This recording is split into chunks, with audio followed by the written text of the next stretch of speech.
is Lydia, the lifestyle coach, ending eating disorders, using nothing but our brains. Fancy that.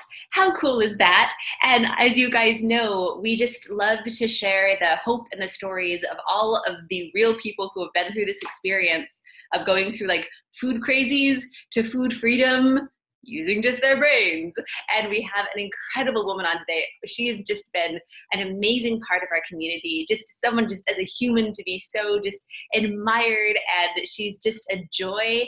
And she happened to have food crazies, and she happens to be free now. So I'm really excited for you guys to hear her story. So Kathryn, so fun to have you on. Welcome to the show. Hi, thanks Lydia. Thanks for a nice introduction.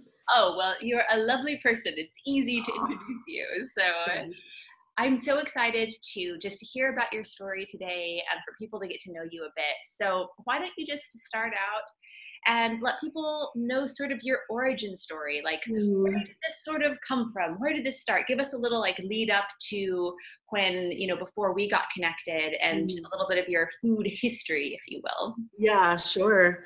Well, coming up right to when I decided to do your program, kind of working backwards, I was completely like confused and bewildered. Like, why am I so successful in all these areas of my life, but I am weird with food? Like I just felt crazy with food, and I felt I was getting miserable, and I was exhausted with just trying to figure out like, why do I eat so weird? Why am I putting on so much weight? Why am I so unhappy and crazy with this and obsessed? I was so obsessed, And so that was, and that was building, and I'm in my 40s now, and, I can trace back the very first time I had an experience, that led to me really starting to internalize how I felt about my body.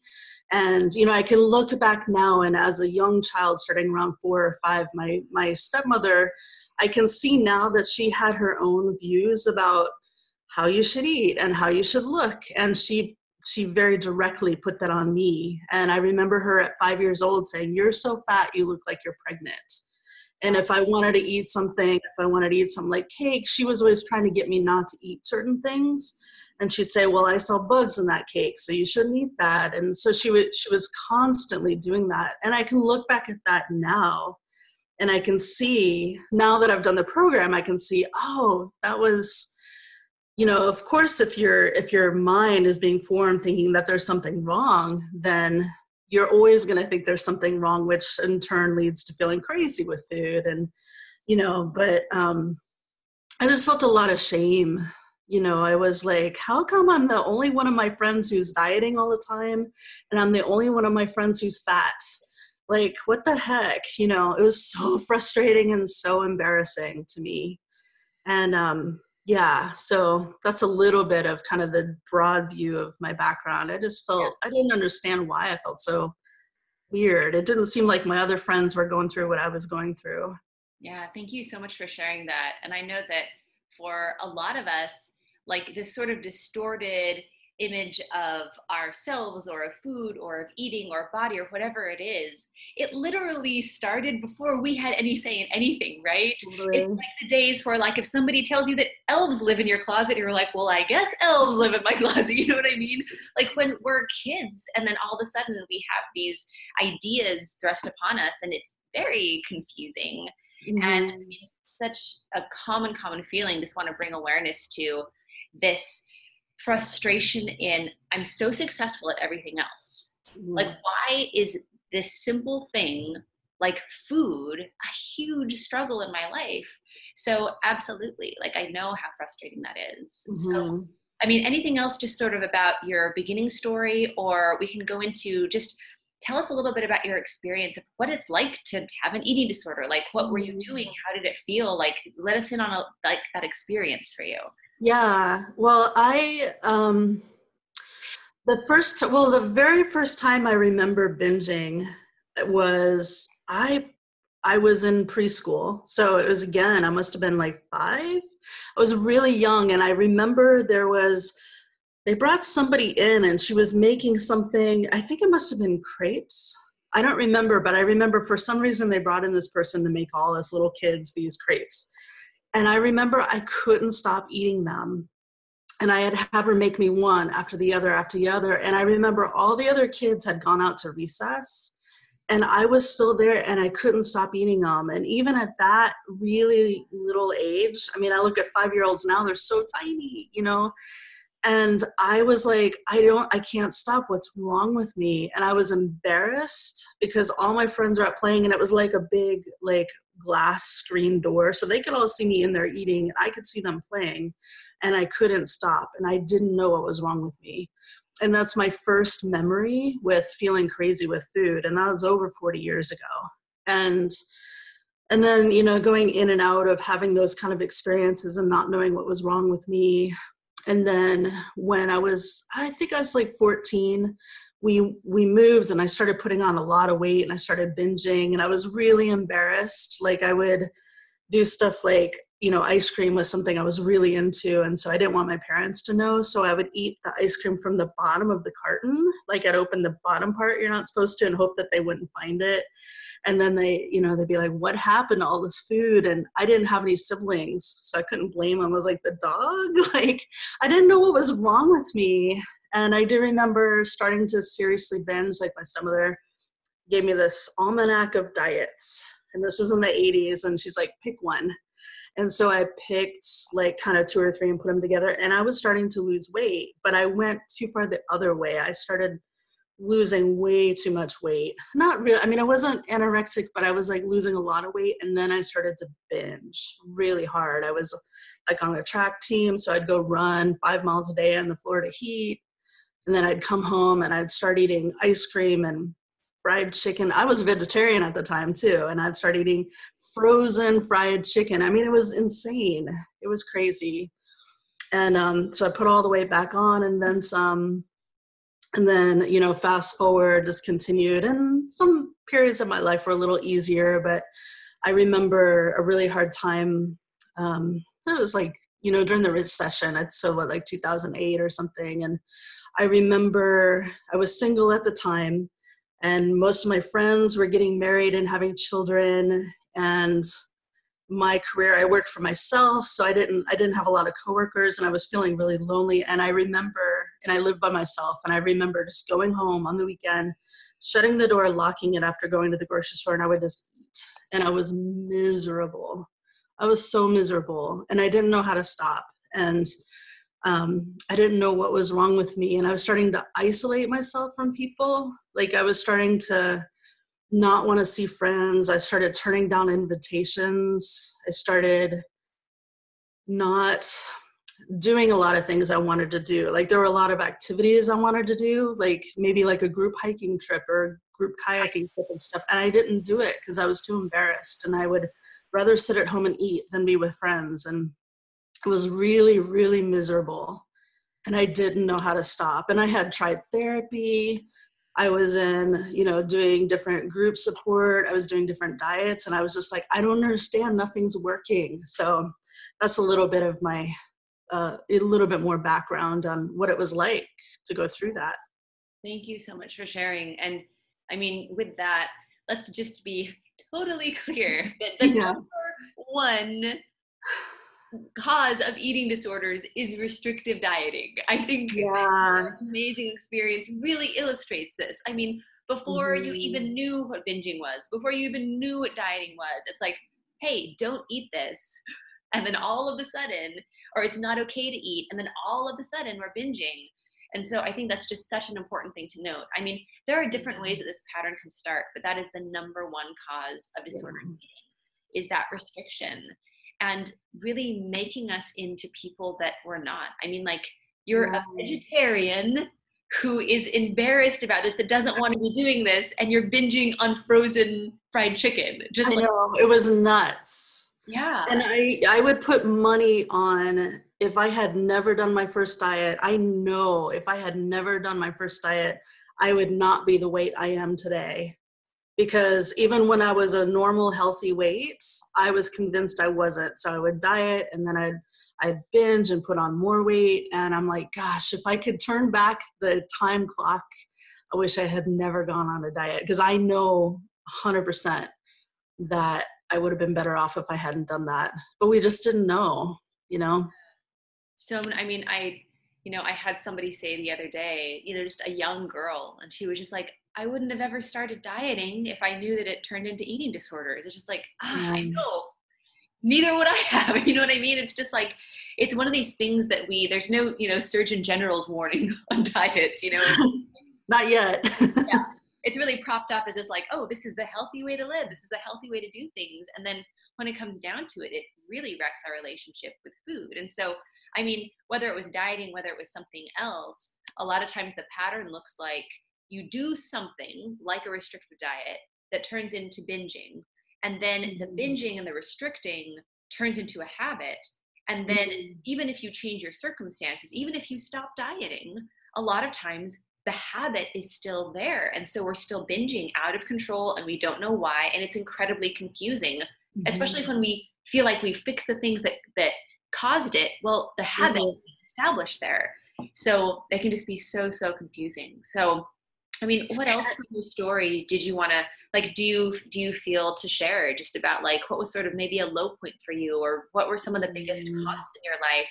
It sounds like you were missing out on things. It sounds like you were doing things that you wanted to. What else did this take from you?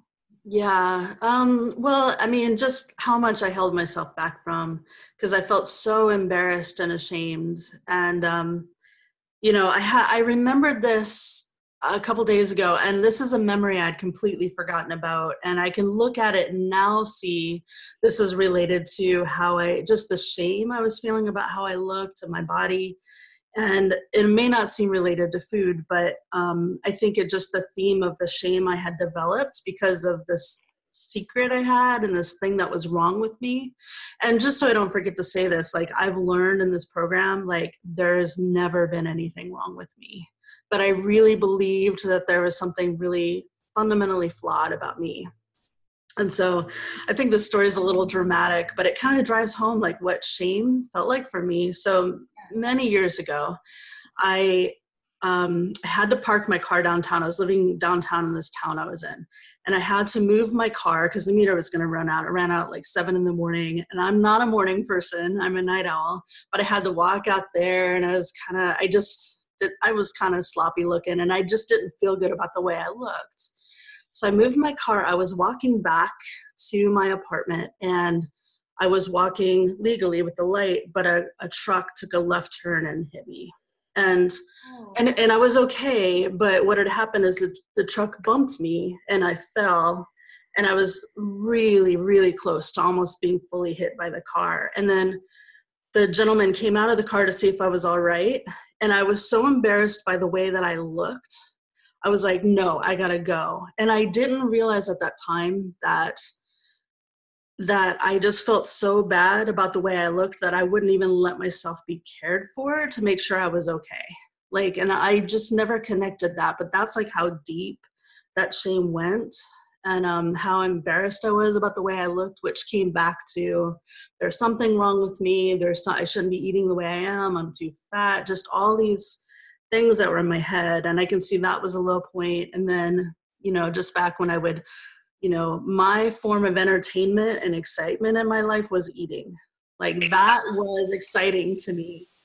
And yeah, I like food, but it was like that won out over hanging out with my friends or visiting family or being out in nature or going to see a show. Like that won out over everything. And yeah, so it went pretty deep. It was really painful. And I had, like I said, I had tried a lot of things. I had gone to the roots of my past and abuse and therapy and stuff. And it was helpful on other levels, but it didn't address like the eating. Yeah. So, I mean, just one thing that I wanted to really emphasize here is just what you said about learning that there's nothing wrong with you. Like, we carry this around our whole lives. We literally ask ourselves this question every single day, all day.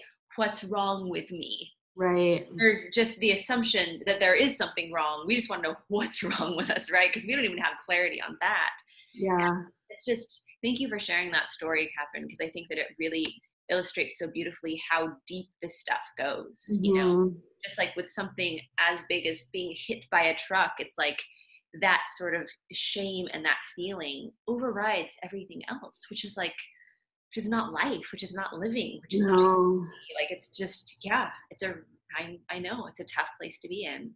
Yeah, I didn't realize until looking back, like, wow, if I saw someone else in that situation, I would be like, what? It just was, wow, it ran deep. Yeah. And Yeah. you mentioned a little bit about some other things that you tried. Let's visit that a little bit. Like, what, I Mhm. mean, for all of this, lifetime, right? It sounds like Mhm. you felt like there was really something wrong, that you had to fix it. Of course, there were diets. It sounds like there was therapy. Like, tell us about, what did you do? What did you try to be done with this? And for you, why do you feel like none of that stuff had been effective? Yeah, well, I want to first do the disclaimer, like everything I did had value in one way or another, whether it was helping with, things I did need to deal with, or helping me understand that that wasn't the answer. Like helping me get clear on, wow, this doesn't work for Yeah, me. that's a But great. I don't want to diss anybody, but this is just my experience. Um, so I did therapy, and I did different 12-step programs related with food. I spent years doing that and watching other people, having success, and watching even more people not having success, but we were there to talk about it. And I heard a lot of people's experiences. A lot of people have food crazies, that's for certain. I've tried a lot of diets and structured diet programs. And then I started going to the sort of the emotionally based ones, like workbooks and online courses. Like if we can just get to the roots of why you eat, and maybe take a bubble bath instead. And I'm like, I don't want a bubble bath, I want a pizza. Like, I was like, I just never did Like, it. all the people all over the world that feel bad that they didn't choose a bubble bath over pizza. I know a bubble bath is like, if I could only take a bath instead. I'm telling you, reading a book is not as exciting when it's like ice cream, pizza. Oh, The moment that was always my thing. I'm like, yeah, bubble baths are great, but nothing else sounds adequate in the moment when you like want to eat food. right. And Yeah, the couple times I did take a bath, I was like, okay, I'm done. I'm going to go eat. So I tried. It wasn't like I wasn't trying. not first, then the pizza. That's right. And then what else did I try? I tried restriction. So I would try, well, maybe I'm addicted to food. So let me cut out white flour and sugar so that I'm not triggering my brain with these substances that keep it in play. For me, that didn't work, because to me, that's not freedom. Because then I was like, oh my gosh, now I got to make sure that my food doesn't have that. And I got to call the restaurant ahead of time. I'm like, gosh, that just made me mad and discouraged. I was like, I can't even eat out with my friends anymore, you know. And then what else did I do? Yeah, just a lot of things I was trying. Oh, the prayer diet. I mean, really, there wasn't anything that I hadn't tried, you know? So, and I had various levels of success or not success. Ultimately, I didn't have success because I went back to old habits, but worse. Or I was eating the same foods anyway, but I was eating them in such a way, like I wouldn't eat them for 3 days and then that's all I would eat. And it was also like to my spouse, like, God, I wish you would just go so I could eat. Like, what a crappy feeling to want your friends or your partner to leave so that you can eat. Yeah. That's a horrible feeling. So, yeah. But I think I tried lots and lots of things. I mean, I even actually considered applying to go on The Biggest Loser. But I knew I'd be terrible on reality TV. I'm too emotional and I speak my mind too much. I would totally get voted off the island. But I really thought about it. Like emotions and speaking your mind, but Totally. yeah, but yeah, I mean, like just with all of these things, and I think you make a great point of, all of these things, there's value in all of our experience. Mm-hmm. Own that, like, yes, like that was my experience. It helped me to know it didn't work. Like, so many of us who have been to therapy, like it helped us with lots of other things, but we went there for food stuff. Right, right. Yeah, it's like that is like the elusive, we're always searching, yeah, but how do I fix my food issues? So, Right. and just something great that you bring up is like, there's almost like this this danger in trying another thing because it gets even worse. Right. Every time it's like the blowback is just like, so yeah, it can turn to a scary thing. So thank you so much for sharing. And anything else just about like what it's like to be in that world and like in that space before we switch over to sort of the other side of things? I think the last piece would just be one of the downsides of being there is being embarrassed to go to the doctor. Like going, and I have a really good doctor, and I would actually bring her books like, hey, I'm trying this program now. Like I was trying to keep her on board, and she was like, this is my favorite thing about practicing medicine is like helping people be healthy. And every time I went in, I weighed more. And it was so embarrassing because I meant it every time I said, I'm going to lose weight. Like I meant it. And then I'd go in next time and I'd weigh 10 or 20 pounds more. And I was like, what on earth? It's humiliating. And, and it was like, I'm not lying, I swear. And I'm trying all these things, but, and the doctor, she's at a loss too. She's like, this is something wrong, this country is going through. But it's a humiliating experience. And it's a little scary because if you need to go to the doctor, like I've had times where I'm like, maybe I should go to the doctor, but I'm like, they're going to weigh me and they're going to see that I'm overweight. And so, it just comes down to fundamentally taking care of myself. Like I was not even doing some things I need to do because I was just embarrassed. Yeah, that's such a great share. And it's like, with the binge eating, there's a lot of times so many health issues that come along with that. And then, like you said, the embarrassment is there about when your health is getting worse to go and do what you need to do about that. And it's just like, it's a really stuck feeling and it's a really hard cycle. And I honor your story and I honor your experience. And thank you so much for sharing. And let's talk about freedom. Let's do that, because talking about all that stuff, I'm like, oh, it feels so heavy. No pun intended, but I'm like, oh my gosh, I've had a chance to just turn a new leaf. Yes. It's like in a new lease on things. I don't have to go there anymore. It's such a relief. Yeah. So let's talk about a new leaf. Yeah, let's do that. For you, just what are some things that pop into your mind, Kathryn, that you love about freedom? Like, what are some of the top things that are different, maybe that you didn't even expect? Like, what are you just loving about being free? I think the overarching thing, like if I were to just put an umbrella on it, is that I am no longer a prisoner to food. Like that is huge. It's huge. Like before it was like, I couldn't walk by something like a brownie or something. And then it was like, that's all I could think about. And now it's like, I could totally walk by brownies and I could have one if I wanted and I could not have one if I don't. Like the truth is I don't always love them, And so like I have freedom. Like I can now go into a restaurant with a group of friends, and I can even go into a restaurant that formerly would have been like all week I would have been like, oh my gosh, we're going here, let me look at the menu and I'm going to get this and maybe I could take some home and so I can eat more later. Now I can go, I can eat my food, I can eat what I want, I end up taking some home, and then I focus on the conversation like a normal person and I forget about the food. I'm like, oh my gosh, that's huge. And I had an experience yesterday where I was feeling nervous about doing this interview. And I used to be adjunct faculty at a school, and I remember this feeling I used to have. I'd be so nervous and I would binge before teaching. And so I'd go into teaching and I'd feel like crud because I was super full and bloated. And I felt a little bit of that urge to do that yesterday because I was nervous, but then I was able to just practice what I learned from you. And it was like, it took like 2 hours and I was like, oh, I'm fine. I was just nervous because, like I'm worried I have to be perfect or whatever was going on in my head, and I'm fine. And I didn't eat.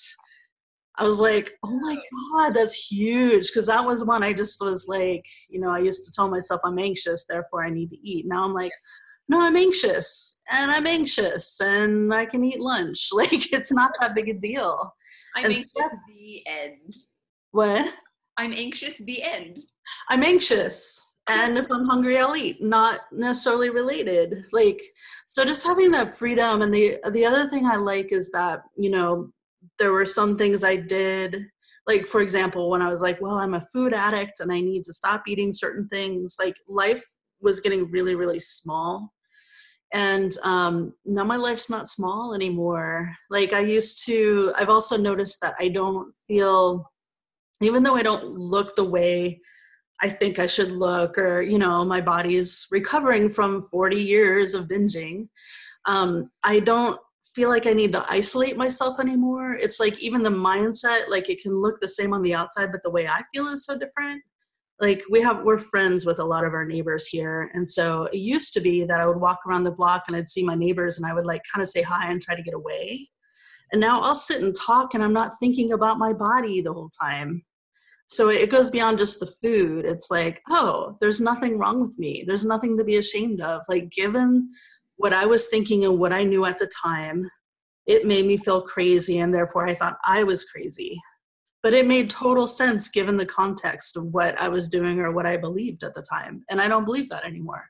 So I can let go of this idea that there's something wrong with me. So I get to live my life. I love that. And let's just like put an exclamation point on this because there's so much great stuff here. But I just wanted to look at this idea, this reality for your life of, yes, we're free from food. Yes, that's awesome. And you get your life back as soon as you're free. Like you talk to people, you're not thinking about your body all the time. It's not like, oh, we fixed this, so then your body changed so that you could feel okay. Because, and I know, man, I know that on being on the other side, if I would have heard me say this, I would have been like, no, I don't think that's a real thing.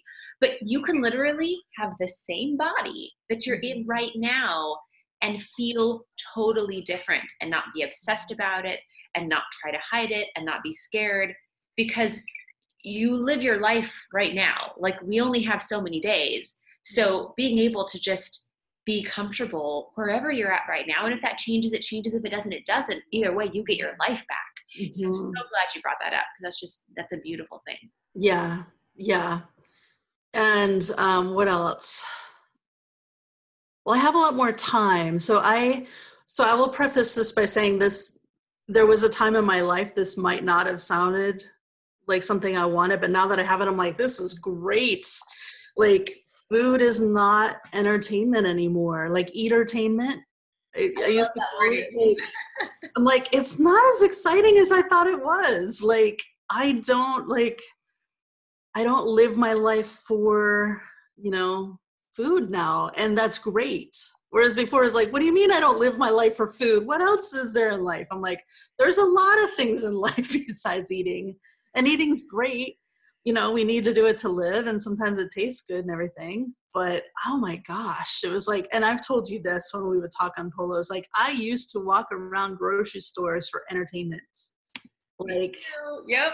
Like Trader Joe's flyer? Are you kidding? I'm going to read that thing like it's the Bible. I was like so exciting. And then the other thing, you know, I call it like, what are we eating now? Whiplash. Like my poor spouse is like trying so hard to be supportive. And it's like, wait, what are we eating now? Can we eat that? Wait, does that have any fat in it? Or is that too high carb? Or, you know, so it's kind of like, so I was like, it wasn't just affecting me.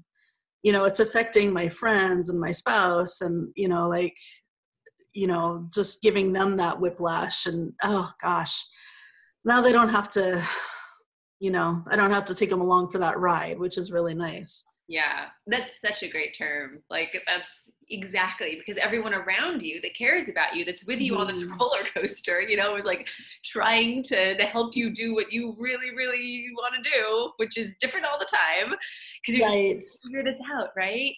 Yeah. Oh, that's great stuff that you bring up. And just like you know, it's always changing. It's just so difficult. And one thing that I also want to bring to awareness, because I know that I felt this exact same way. And it, again, would have been hard for me to hear back in my crazy days, but I would get so excited about food. Like there was nothing more fun in the world and like, wow, if I could just pick all my favorite foods and let myself eat for a day, Oh or my like, God. wow, I could go to this country and eat this food. Like it was everything was focused around food. So I honestly, before I got free, I had a fear because food was the most exciting thing in my life. Mm. I really worried that my life, if I wasn't into food anymore, it would be dull, would be empty. But the truth is that once you have your crazy desires for food and all of the importance placed on that, that excitement and that love and that passion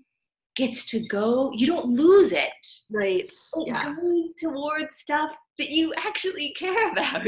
Yes. Yeah. I 100% agree, because there was definitely a time where hearing that I would have been like, wait, don't take that away. And now I'm like, it really does. It's like, it almost feels like it just, I think because our brain changes, it's like, it's not even, I don't even miss it, because it's like it just dissolved and went away. So Yeah. it's not like I'm even comparing it to how I used to feel. I am, because I'm talking on this interview, but like in a day to day, I don't think, oh, I remember when. It's like, I don't even remember that feeling. It's like when you ride a bike and you have that feeling, it's just like the new normal, and it's hard to remember. Like you can remember before you could ride a bike, but you can feel now what it feels like. That's what it's like. It's like just the new normal. That's And so I had more time for my friendships and my business, and I'm getting a lot of things clean that I didn't. And like so I own my own business, and I have an endless to-do list, which we all have endless to-do lists, right? But I'm actually like making my way through the list. It's really wild. I'm like, oh my God, that's weird. Like I'm actually like getting stuff done, and like the to-do list is getting shorter. It's very strange. I mean, in a good way, but I'm like, wow, I have a lot more time freed up. I know. It's like we don't even realize how much this eats up, no pun intended, of our lives. Because it takes time and it takes energy and it takes mental space and like all of this. So yeah, that's a great thing to bring up. And Yeah. just being able to really see our desires change. I think that's something that's really important about the way that we learn freedom, like this approach, is that it's not about willpower. It's not Mm-mm. about here's a way to keep yourself from doing it. Here's a way to white knuckle through it. It's literally because we're rewiring your brain, your desires change. So it's not Mm-hmm. like here's the thing that I want to do more than anything, but I know a way to not do it. It's here's the thing that I don't really want to do anymore. Mm-hmm. And that's very sustainable. It is. Yes. I think that's a really good point. There's not been willpower in this at all. There really hasn't been, Yeah. and yeah, it's just amazing. Like I even asked myself, it was like 2 days ago, I think, I was like, do I want to binge right now? Like, it's always an option if I want to do it. But I was like, no, it just sounds strange to me now. Like sit down and pack a lot of food into my stomach. I don't like feeling that full. And I don't know. I'm just like, that just sounds kind of weird. Like, but I'm not trying not to. I just don't like, I always have the freedom to do that if I want to do it. But Mm-hmm. now that I really have given myself that freedom and, been working on changing my brain, it's like I'm not a thing. Yeah. Yeah. So cool and huge congratulations. I mean, this is just all so beautiful. Anything else that just means freedom that you are experiencing Mm, now? Maybe even things that you didn't think about, or other areas of life you're using these principles with, like anything mm. on your mind to share about the side of freedom. Yeah, well, I mean, it has gone beyond just the food, and that continues to grow, like, just related with eating and food and using these principles and continuing to practice is that it's still, I mean, it's only been like 9 weeks, because I think I graduated a week or two ago and the program's 8 weeks. And after 40 years, like to come this far, I've said it to you before, like it's elegant and easy. It's simple. It's not, I mean, it's actually not hard either. So I could say, yeah, it's pretty easy relatively. And it just works. I'm like, oh, I can't wait for everybody to know how to do this. But, beyond just like, dealing with the food stuff and the food crazies, I've been able to use these techniques to, helped me with anxiety. Because anxiety has been, I've had people in my life say, you know, maybe you should go to a doctor and get on meds for anxiety. And I didn't want to do that. For me, I just didn't want to do that. But I was just like, I know there must be something I can do. So I've been using this, like, you know, and one example I told you about is that I've just had this many, many years long fear of flying. And I actually enjoy flying, but my physiology just goes bonkers, like with anxiety. And I have a trip coming up a big trip coming up in a couple months. And I was already starting to think about the flight, like months out. So it takes all this mental and emotional energy of just being like, oh my gosh, you know, just scared. And so I've started using these techniques, and it's really helping. It's really, really helping.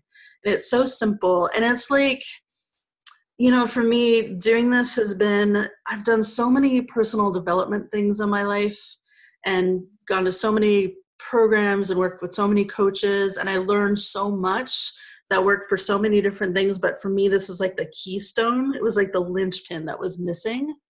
And it's so simple, but it's like, oh my gosh, that's it. And this really helps a lot of things fall into place, just practicing what I've learned from you. So I hope that makes sense. But that totally makes sense. And I love that. And I just want to congratulate you. I mean, Kathryn, you made the decision, which is such an important thing. You made the decision for freedom. You showed up, you did the work, you got outside your comfort zone. Like you did what you needed to, and you've just been such a joy and so coachable. And it's been so fun to just celebrate you. So thank you. Congratulations. I love it. Anything else on your mind for today that's on your heart to share? Or do you feel like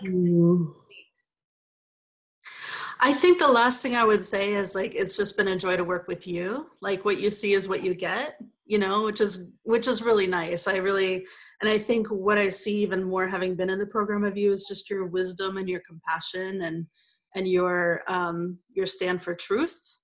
And that's so valuable. And I really appreciate that. So I just wanted to take a moment and thank you and acknowledge you as well. So thank you. That means a lot. Thank you so much. That's a really beautiful thing to say. And I just love that. And I'm so glad that that's, you know, come across, because that is the cause. Like, I really just want everyone to be free. Like you said, I can't wait till everyone knows this, right? And it's like, we're doing what we can, you know, because it's just totally. Everyone to know this. Like, no one has to have an eating disorder. Like, right. Really, like, I know that might sound silly for us who have just come through this mentality of like, well, that's the thing that you always have. It's just the way you are. But I truly believe, with hundreds and hundreds and hundreds of personal examples of people we have coached, that no one has to have an eating disorder. Yeah. The thing that we're going to be like, what? People used to have that. Totally. Because it really doesn't have to be a struggle. Yeah. Like, once you know what to do, it's not a struggle at all. Yeah. I love that. So thank you for being on and sharing your story, Kathryn. Thank you. I mean, if you guys want to do the same thing that Kathryn did, she just started out with a free session with our team. You can just go to lydialifestyle.com/apply. And there is a calendar there. Just snag a spot that works best for you. And we'll just get on the phone for about an hour.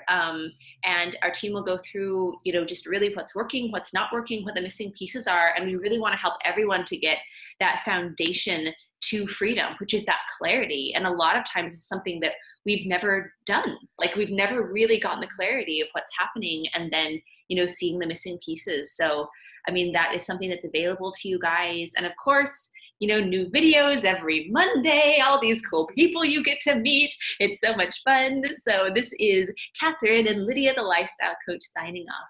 Mwah. Bye, guys. You have so many options. You can watch more videos. You can subscribe for new videos every Monday. You can even join our Facebook group with an amazing support community.